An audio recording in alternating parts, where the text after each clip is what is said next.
when she was like 6 months old, I start remembering kind of getting like a little bit kind of obsessed about cleaning things.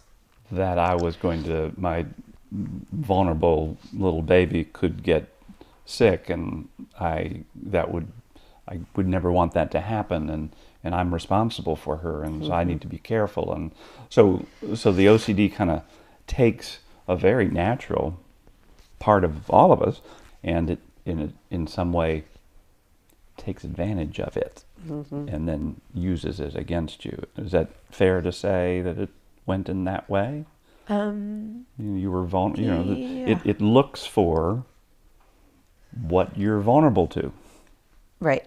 What are you shooting for when you wash your hands? Is that I'm just trying to put off the feeling of some kind of worry or doubt or about something that's risky, that's dangerous, right? Right. So if we can go up at Something that about level and teach you how to respond to that, because unfortunately the anxiety disorders run the life cycle. So if you and I can focus on what really they're all about and have a protocol for that, it won't matter what it throws at you. You'll know how to respond to that. So we have to disconnect from the content. I perceive the content as garbage, trash. You want me sitting around picking up the trash. As soon as I want to understand the content, I want to understand how OCD has gotten them about the content. But once I've got that, for most people that I see, we then never talk about the content again. We don't do a hierarchy on the content. We have no hierarchy on the content. It's not what we're going to do because the content is irrelevant, right?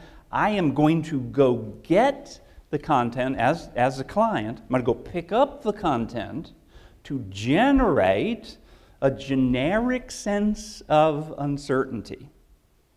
Say, thanks OCD, you gave me that generic sense of uncertainty. That's where I want to sit. That's what's going to be my work. So we're going to go get it, but we're not going to pay attention to it once we get it because we're only going toward it to get this generic sense. Therefore, I'm going to ask you to take both your hands and rub them against this sink. So we're going to that sink because that's the filthiest. I mean, that has the most potential for practice. So, You said it, not me. Yeah. Well, it is pretty filthy. Now, to what degree can you say, I want this feeling right now? To what degree can you get that and be able to operationalize that in I want this feeling. I'm trying to talk myself into it. Okay, is it taking a lot? Okay, so wait a minute. Yes. I want this outcome. I do. Right? I want this outcome. I really do want that outcome, but I don't want this feeling like... Well, I don't want it, and yet I need to have it. Yeah. And if I need it, I'll want it. Okay.